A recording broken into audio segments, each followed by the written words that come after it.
Here we go, the Elliott nest. We have Jeffrey Ono, our consumer advocate for consumers. Okay. Wonderful. Jeff, this is Jeff Ono. This is Jeff Ono. and he's here to talk about the consumer advocate because he is the consumer advocate. He's also now known as the deal maker, you know? So we're going to talk about that. And this show is entitled Recent Decisions in and Around the PUC, that stands for Public Utilities Commission. And we're going to... Impact on the consumer. Impact on the consumer. And if you didn't, yes, thank you. That's Sharon Moriwaki. She's the co-chair of the Energy Policy Forum, and this is Hawaii, the state of clean energy, every Wednesday, 4 to 5. That's what we do here. And we broadcast on KGU, also on Ustream, also on Spreaker, and you can check all the links for all of those on our website, ThinkTechHawaii.com. But before we start, in serious now, we have Miley. Miley, say hi. Hi, everyone. You have to switch on the microphone, right? It's so good when you do that. Okay. Is it working? I hope so. It's not working.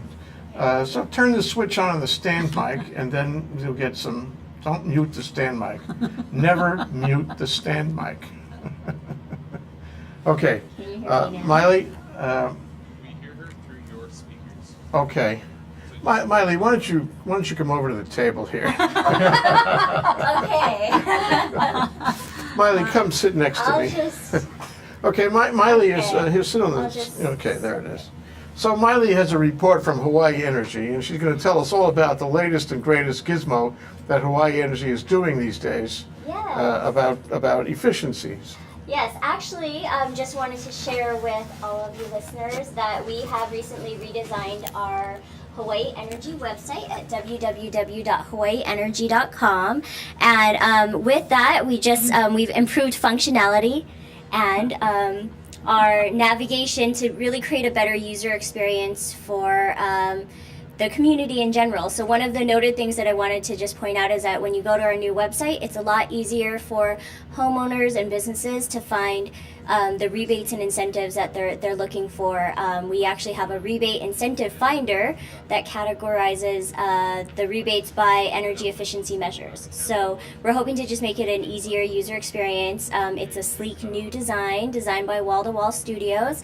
And in addition, we have no to low cost tips that people can find, and just great information on how people can save energy and save money. That's it? That's all. Okay, so what's your advice to them? Now you have the hearts and their minds. Tell them what you want them to do right now. I would love for them to go to hawaiienergy.com and take a look on the website and to find out ways how they can save energy and take advantage of our rebates. Mm-hmm. Okay. Sounds good. Sharon, I hope you do that right after the show. I'm willing to do that. Okay, thank you, Miley. Thank you. Okay, thanks, Miley Miley. Alsop, Bye-bye. one of the best people at Hawaii Energy who comes over here and makes us happy. Bye. Thank you, Miley.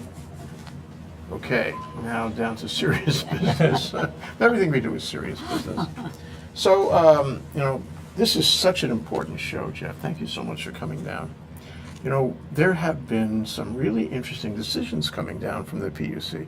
May I say, and you can disagree with me, that since 2008, it's not only the composition of the PUC has changed, but the culture of the PUC has changed. You've seen most of that when you were appointed in 2010? I started in 2011. 11, okay. I think. And so you've seen, these sea changes. You've seen the difference in not only their decisions, but their approach to things, and the kinds of opinions they write and all that. So do you mind just telling us what that trend seems to be, at least at this point in time? Well, I didn't have that long to spend with the previous chair, Carl Caliboso, but there is a definite change in philosophy with Chair Morita and the appointments of Commissioners Champley and Commissioner Akiba. This commission is much more proactive. They are much more willing to meet with the utilities, sit down and talk to them, and their decisions are especially against as to the electric utility, have been very, very to the point, and I think the message to the electric utilities have been pretty clear. They're not doing a good enough job. Okay, but that changes the balance, though. They're being more active, or may I say proactive, than earlier commissions were. Is that a fair statement? I think that's the previous, at least my impressions in the 2.5 years that I've been the consumer advocate, the previous commissions tended to be more reactive, and that was sort of traditional public utilities commission philosophy from the past. Well, it's interesting because, when you have a transformation, lots of things change. You expect that. So they moved more into policy instead of before it was like contested cases, right? It were cases that came before, more judicial in nature than now policy, would you say? Yeah. Definitely the case. Okay, well, that's further to be discussed because, we are PUC watchers, right? That's what we do here, among other things. We watch. We are the gadflies watching. And today we would like to talk about some of their recent decisions. And I think it was at Clean Energy Day where Sharon and I were co-hosting Clean Energy Day at Laniakea just 2 weeks ago. You talked about it. You talked about these 5 decisions. And I think the public needs to know, a lot of people need to know about these 5 decisions that were issued, the day before, which would have been July 11th, yeah? So this was an important day because some of the big initiatives in the clean energy, in the larger clean energy initiative were affected, and maybe the road turned.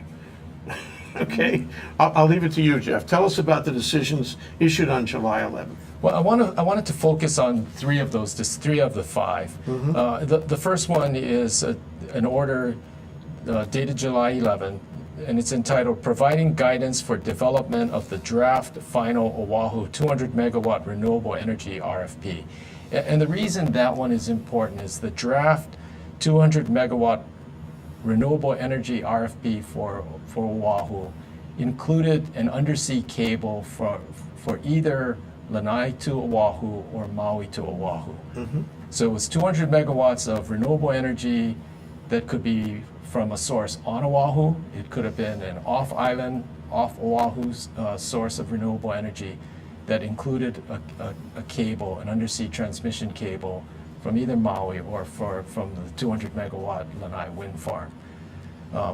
But let me just back up so there's some context to this order.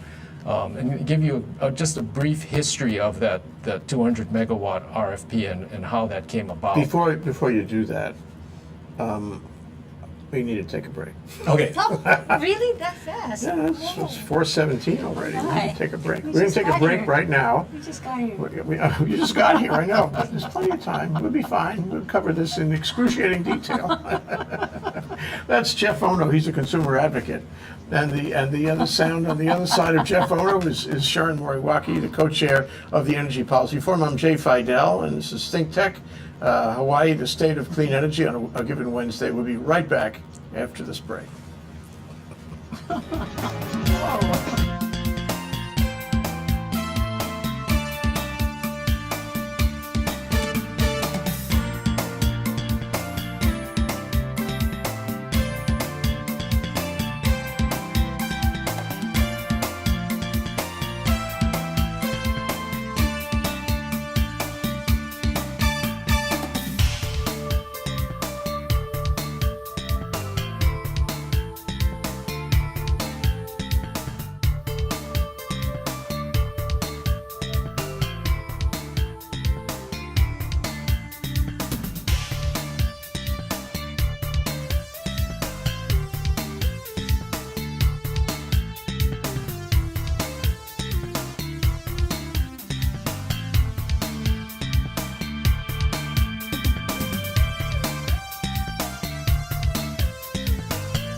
Make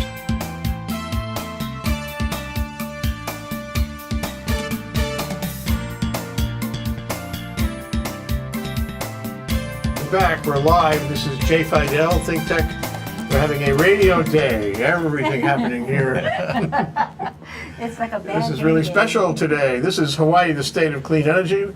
ThinkTech Hawaii, sponsored by the Hawaiian Electric, sponsored by Hawaii Hawaii Energy. Energy, sponsored by DBED. I get that right? Okay, those are our sponsors for this show, and you can hear spots, including spots that Sharon herself may have recorded at some time in the past. Very excellently done.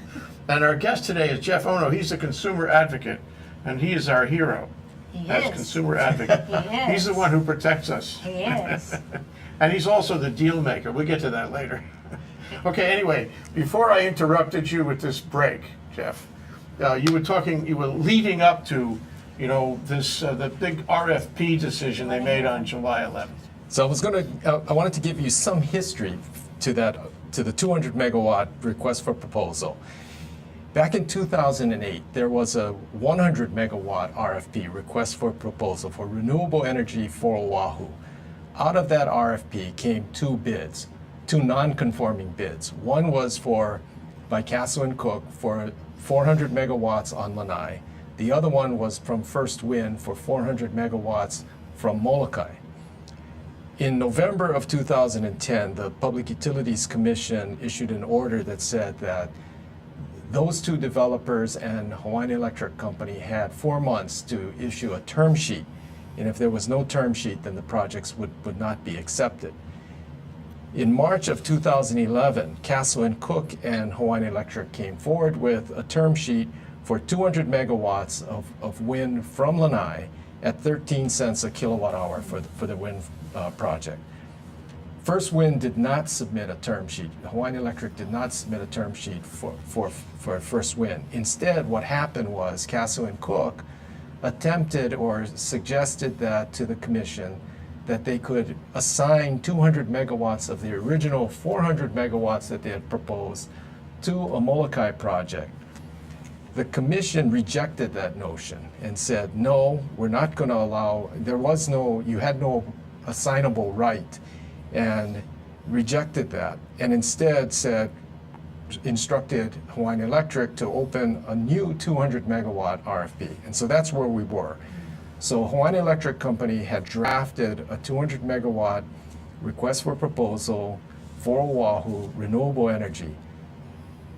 It could have included a bid on Oahu, as I said, from Maui, a renewable energy project on Maui, with a cable. Cable developers could have submitted bids from Maui to Oahu for just a cable, but if they did, they also had to submit a bid for a cable from Lanai to Oahu. And that was because Hawaiian Electric had a term sheet that they felt that they had to push forward with Castle and Cook for the Lanai Wind project. It also could have included what was called a combined resource bid for Lanai to Oahu. So it would have been Castle and Cook, maybe in a joint venture with a cable developer for a wind cable project to Oahu. That was the draft 200 megawatt RFP. So the commission on July 11th, just a couple weeks ago, issued this order that was to provide guidance on that 200 megawatt RFP. And so the first thing they did was they said, we're going to spin out from that draft RFP any references to the Lanai Wind project. And instead they opened a separate investigative docket concerning Lanai Wind. So the 200 megawatt RFP is no longer going to contain any reference to Lanai Wind or a cable from Lanai to Oahu. The second part of Go ahead. the order providing guidance was to take out any reference for a cable from Maui to Oahu. And again, opened a separate investigative docket to look at the costs and benefits of having a cable, a grid tie between Maui and Oahu. So those are the three orders. So the first part of it is to take out the references to Lanai Wind. And what the commission was saying is that conditions had changed. As everybody knows, Larry Ellison, you know, all $36 billion, you know, that he's worth, bought the island of Lanai from Castle and Cook. So there's some question as to what the status of the Castle and Cook Lanai Wind project really is. Well, everybody wants to know the deal between Ellison and Castle and Cook, right? And there's a vagary there, right? Right. What little we know is that Castle and Cook retained the right to develop the wind farm. What we don't know are any of the details behind it. And there are details that are key to whether this development moves forward. And for example, the harbor at Lanai, where the barge would come in to deliver the wind turbine parts, is too small. The size of barge needed to carry those wind turbine parts would be much larger than the size of barge that Young Brothers sails into the Lanai harbor. So there had to be, when Castle and Cook owned the island and was proposing this wind farm, they were looking at certain improvements to the harbor. The road that leads from the harbor up to where the wind farm would be located is also, there's portions that are too windy, that are too narrow, that there were needed to be road improvements. Well, Castle and Cook no longer owns that property. So there's a question of how Castle and Cook intends to move forward with those improvements. And one of the things we haven't heard from Larry Ellison at all. None of his He's staff. never spoken on the subject. Not as far as I know, he's been silent on the wind farm. So So for the lack of the details, it sounds like the PUC doesn't want to be embarrassed. It's that simple. Because if these guys, if they give the green light to this sort of thing, and then they can't do it, it's going to be embarrassing. But isn't it disclosed in terms of what Castle and Cook can do, since they're the entity responsible for the wind, right? I mean, so wouldn't they say this is what we are proposing in order to execute on it? well, and that's what the commission is looking for. They're looking for a status report from Castle and Cook that outlines exactly how they intend to move forward with this 200 megawatt wind project. Do they have site control? What's the lease Is it arrangement? early with for us? that, though? This is only an RFP. I don't think so. I think this is a good move by the commission. This It you know, pushes it forward. I don't always agree with what the commission does, but on this one, I'd have to agree. I think, they're doing it in a fairly expedited manner. So Castle and Cook is being asked to come forward. Other parties have intervened. Certainly, the Consumer Advocate's Office is a party to that docket. We will be asking, probably sending information requests to Castle and Cook. We want to know about the community benefits package. I don't know if you remember, Jay I and do Sharon. remember. HECO negotiated a community benefits package with, with sort of shadow boxing with the Friends of Lanai, the people on Lanai, and it was never actually accepted. But one of the most important parts of that community benefits package was an assurance by Castle and Cook that employment levels at the two hotels, Manele Bay and the lodge at Koele, would remain at current levels. Right, but now they don't own the They don't hotels own- anymore, so Exactly. they can't make that promise. So what's the status of the community benefits package? I mean, that's certainly something that is important to the Consumer Advocate's Yeah. Office, to the people in Lanai, and we want to know what do they intend to As do? I recall, that community benefits package was an agreement between HECO and maybe Castle and Cook. But the people of Lanai never bought in, and the people who opposed wind in Lanai never bought into it. So it just sort of hung there for a long time. That's right. Anyway, okay, so the investigative docket will look into all of these things, and I guess there'll be process out to require that information to come before the PUC. Yep. What kind of timeline is there? Well, the original order provided that the Castle and Cook would have to submit the status report, I believe, within 20 days of the order. Castle and Cook Well, for one thing, the commission by mistake named the wrong entity, and so it wasn't. They had named Larry Ellison's new business, so that was corrected. So just a couple of days ago, the commission granted Castle and Cook a short extension to provide this status report. I believe it was 30 days from the most recent order, which was a day or so ago. So we should be seeing something by probably late August. When you say status report, you really mean a sort of a statement of intention about how they would go forward if granted the opportunity to do that. I'm not sure what form this will take, but certainly that's something that would be there. Okay, well, I guess the question I was going to ask you is if you, well, let's hear the rest of it about Maui, Yeah. about the cable to Maui. Then I'll ask you my question. Okay. So Whoops. Oops, I hear music. The music. Oh, no, yeah. No. We're going to take a short break. Sharon made me do this. Oh, no. Sharon Moriwaki of the Energy Policy Forum made me take a break. Jeff Ono was here with us.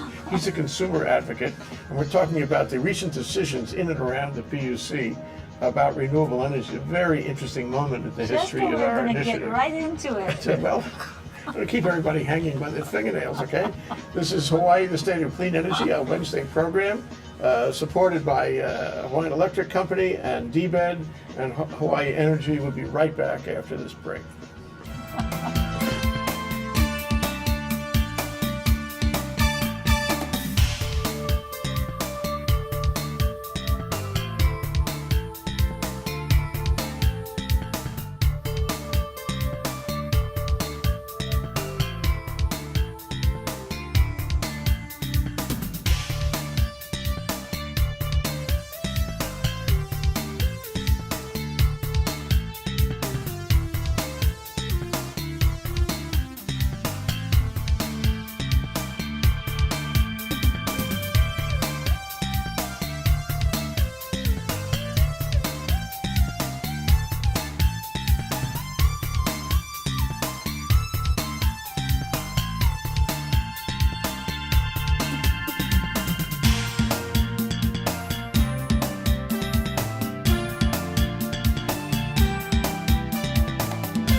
Fidell.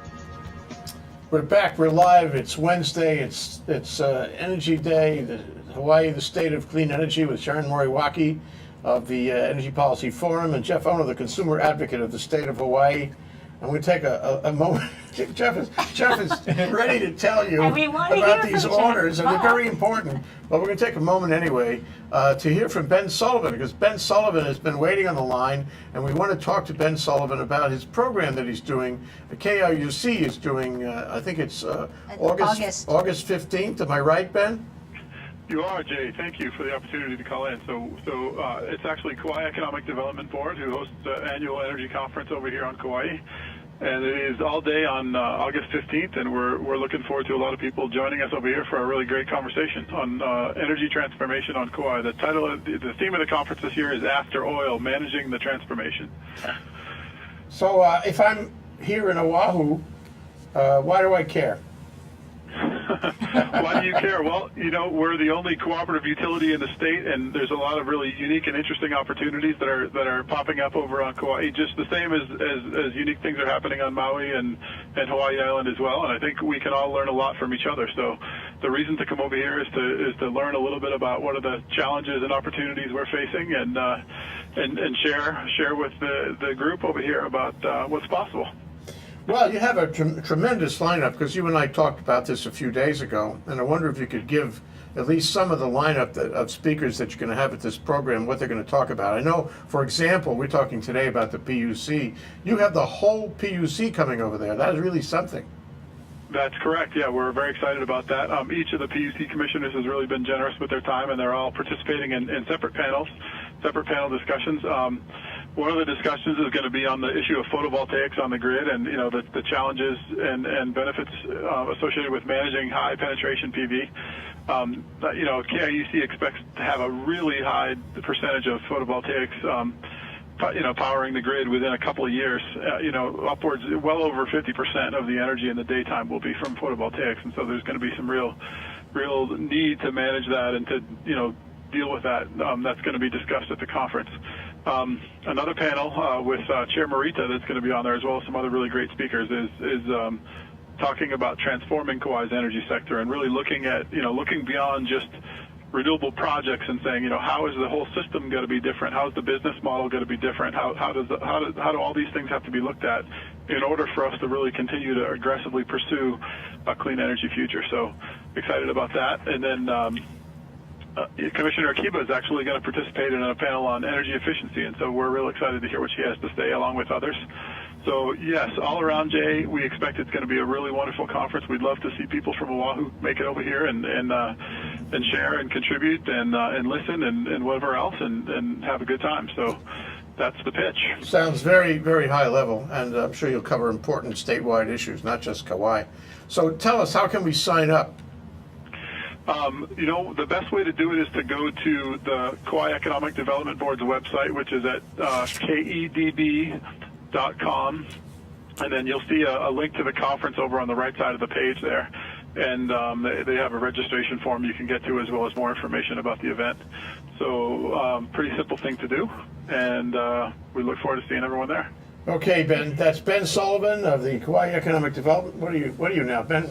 No, with the Kauai Council. He's the energy Kauai coordinator. Energy Commissioner. I got it. Energy coordinator. Energy coordinator. Okay, I want to make clear about this. Kauai Energy Commissioner. Kauai Energy Coordinator. Coordinator. Okay, thank you. And you guys want to sign up for this program, go over to Kauai. It's a high level, but it'll be a retreat also. KEDB.com. Thank you so much, Ben. Thanks, Thank Ben. you, and I hope Jeff makes it over too. Really enjoying his conversation today. Hey, thanks, Ben. Aloha. Aloha. Aloha. Okay, actually, Jeff, you were saying.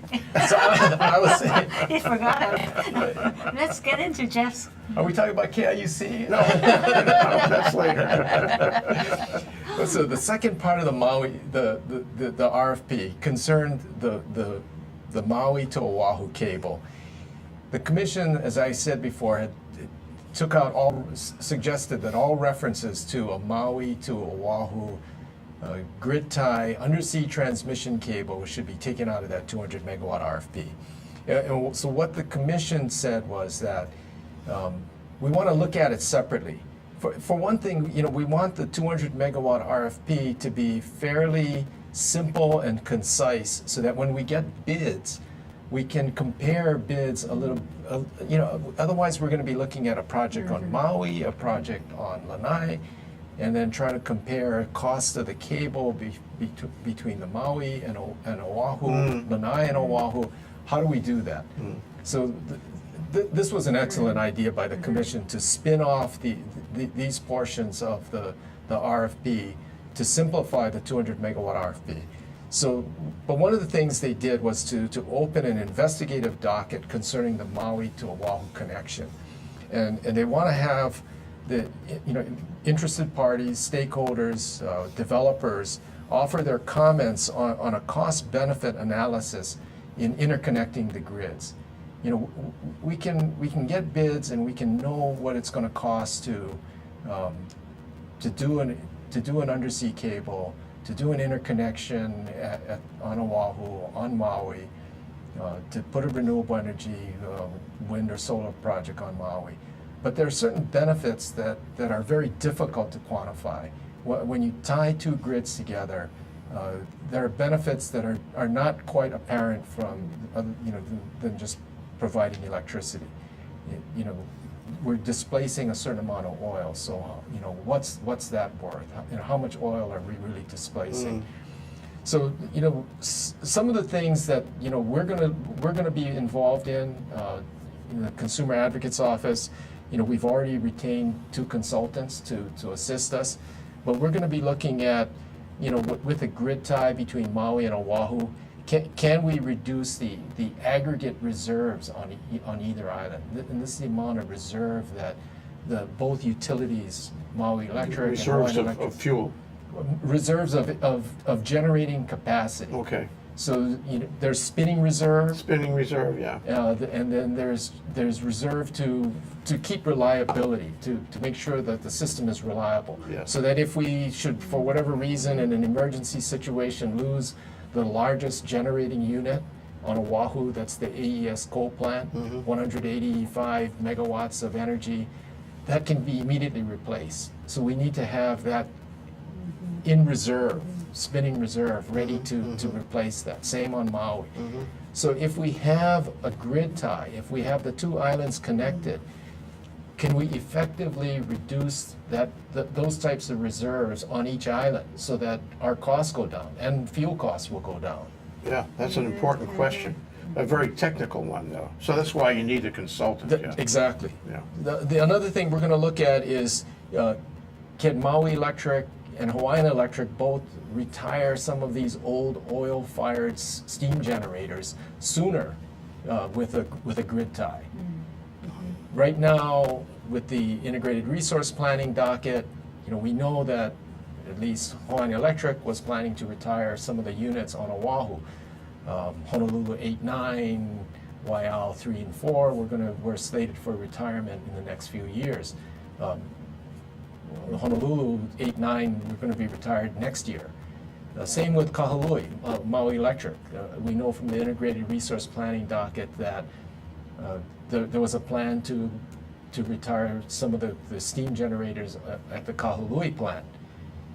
Is this because because it's just old, or is it because the EPA and emissions and is it to satisfy the EPA's requirements, or is it because they're just old? Well, they're old, they're inefficient, and the principal reason is what we're seeing: demand dropping. Demand for electricity has gone down with energy efficiency, with solar PV being installed, and it's costly generation. They're burning costly oil.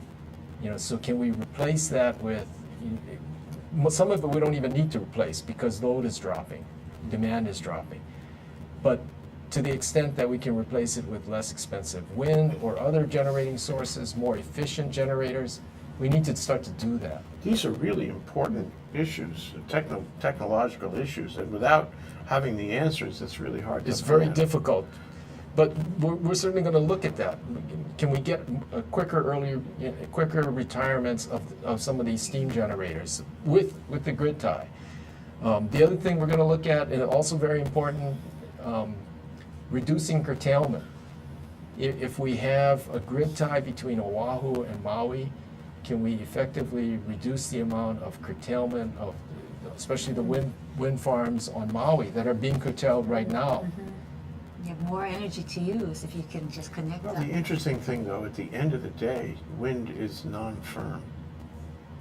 It may run at night as opposed to PV that doesn't, but it's still non-firm. So there's a lot of sophisticated questions here about science and technology around the grid to see whether these questions can be answered in a way that works.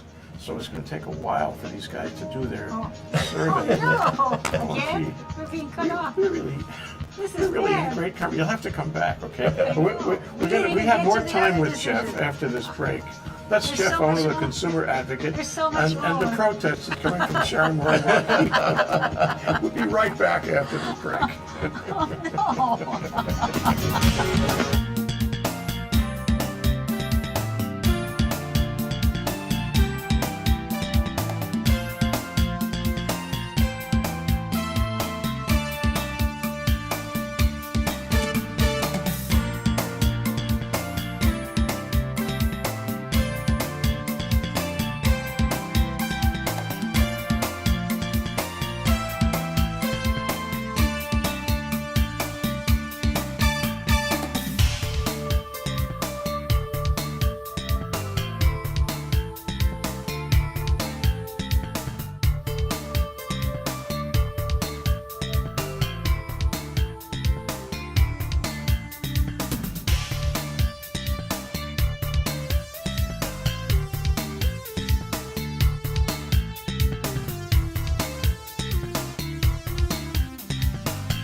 Now back to ThinkTech Wednesday on AM 760 KGU. Here once again is your host, Jay Fidell. We're back. We're live on live radio. Here we are, ThinkTech, Hawaii, the state of clean energy, with Jeff Ono and Sharon Moriwaki. Jeff, let's finish up this topic because we got another topic we have to cover. So, when you're done. Well, I just want to say one last thing, Jay. As a consumer advocate, we are going to be offering comments on the regulatory policies concerning an undersea cable. How should a certified cable company be compensated? How should rates be set for them? We're going to take a look at that, because we certainly have consumers' interests in mind, but we also have to make sure that the cable developer is adequately compensated and they get a fair rate of return. All of that needs to be done by September 9th. Wow. So we've got a That quick is a deadline. fast track. Yeah. Okay, you have to get back to the office right now. Not before that. That's pretty much it. So Sharon is anxious to Yeah, have Moving me. right I wanna along. hear. So we'll hear more from you about this, right? Because it's in play, Yeah. and it's really You have to important. come back. No, we'll definitely be talking about it. Okay, so now the IRP. The IRP came out about what? The end of well, June. was it June. June 28th was the final report from the Hawaiian Electric companies. Tell them what IRP means. IRP stands for Integrated Resource Planning. Okay. The goal of the IRP, and I'm going to have to try to paraphrase this because I don't have it written in front of me. The goal of the IRP was to have the Hawaiian Electric companies, HECO, MECO, HELCO, come up with a 5-year action plan that was meant to incorporate to optimize their potential resources, both supply and demand side resources. So it includes things like demand response, energy efficiency, as well as using their generating units, and including renewable energy. All of that has to be in keeping with the current state and federal law, so it has to meet the RPS goals, the energy efficiency portfolio standard, as well as all the recent EPA air quality standards that are coming. Complex. Took a long time to write it. Yeah, and all of that has to naturally the resources have to meet the loads for the 3 utilities, the demand for electricity on the 3 utilities. Also part of the IRP process was to come up with a 20-year resource plan for the 3 utilities. And that's more long-range planning, and it was to be based on what's called scenario planning. And the idea was that we have a very uncertain future. We cannot predict we have a very difficult time predicting what's going to happen in the future. What are oil prices going to be like? What are LNG prices going to be like?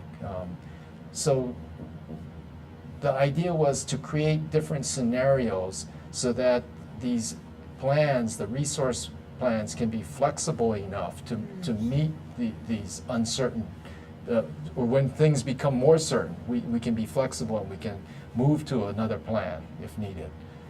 So that was the idea behind the integrated resource planning docket. And a framework had been established for it, and the commission came out with a revised framework by which the process was to be conducted. All of this was to be done in a period of 18 months. So the Hawaiian Electric companies basically had a period of 1 year to do all of the planning, the analysis, with input from a 68-member advisory group. Wow. And the consumer advocate was certainly a member of that advisory group. We participated in all of the advisory group meetings.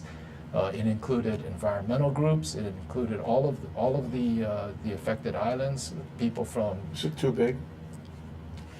It was unwieldy at times, but not everyone showed up to every meeting, and there were people that participated by phone. Department of Energy frequently called in because their representative was, on the mainland. People in the neighbor islands couldn't always come in, but they phoned in. But we had representatives from Molokai, Lanai, Hawaii Island, Maui, certainly from Oahu. Community groups were represented. It was a good cross section. The final report on the IRP came out on June 28th. And that included action plans for all of the utilities, all of the islands, as well as resource plans. On Monday, this past Monday, July 29th, the independent entity was selected by the Public Utilities Commission to oversee the entire process. Carl Friedman issued what was... He's like a consultant, energy consultant, on contract to the PUC. Right, and he's independent, so he wasn't there representing the Public Utilities Commission's interests. He wasn't there representing the utilities' interests. He was to make sure the meetings were conducted fairly, that everyone had their fair say, that the utilities were addressing the concerns of the advisory group, and moving the process along so that we stayed with the schedule. So his deadline was July 29th, and he issued what's titled the final certification of the HECO, MECO, HELCO integrated resource planning process. But he denied the final certification. Well, what is certification, and why do you need it to be certified? Well, and that's an interesting question. It basically is, he's not. The purpose of the certification was not necessarily to to delve into the substance of the IRP, but was to make sure that the process was being followed properly, that the utilities had responded and followed the framework, the revised framework, that they had responded to the Commission's principal questions and issues that had been set out in a separate order. And so what Carl Friedman did was he this is about a 60 some odd page document that he obviously put a lot of thought into it, but he rejected the certification. He said that the utilities did not meet the framework, did not follow the process properly. For example, he felt that, in his opinion, that the advisory group was not given its full due. They hadn't been properly, their advisory group had a lot of good input, and the utilities either ignored that input or didn't Wow. didn't consider that. But properly. these are questions and concerns that the PUC itself could have said, you didn't comply. Right? At some point, they might have to do that. Yeah. You know, and the way the framework is set up, the commission has 6 months from the final report to issue a decision and order on this IRP. The question is, what happens now because the independent entity has denied this final certification? There's nothing in the framework that tells us this is the process if, do we go back and start again? I don't think so. We're looking for some guidance from the Public Utilities Commission to tell us how do we move forward. Does he say, it's interesting, the document is entitled, I'm just looking over your shoulder, Final Certification. But actually it's a non-certification. Exactly. No, I don't believe he has I don't remember seeing any recommendation from the independent entity as to how we move forward. I think what we're going to do is we're going to, because the commission does have in mind public meetings to get further input from each island from the public what they think of these action plans. We'll have input from both interveners. There have been a number of motions to intervene. Certainly, the consumer advocate is already a party to the on the IRP, Right. on this plan. Which So so is it on the plan, or is it on Carl's objections to the plan? actually it's on the PUC's action on the plan. Am I right? Yeah, What is it's in the what is you- community inputting on?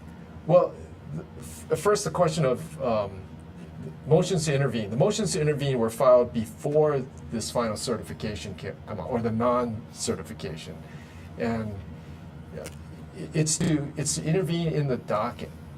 Now, the advisory group members are still allowed to participate in this docket.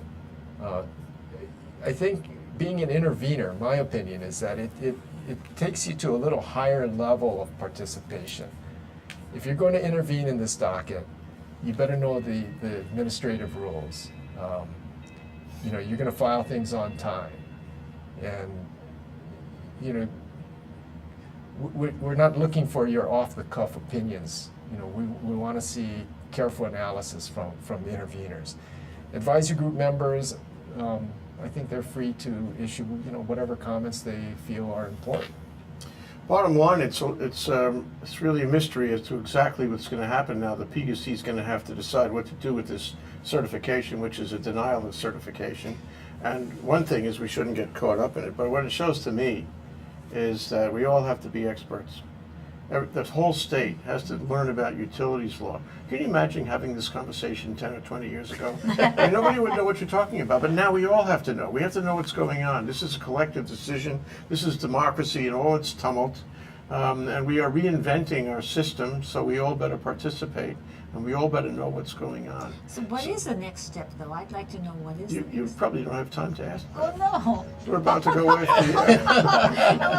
I will ask Thank you Jeff to so come much. back. Thank He you has so to come much, back Jeff. for You have our to come back. sequel. It's all Thank you, settled. Sharon. Thank you, gosh. Sharon. Thank you, Jeff Ono.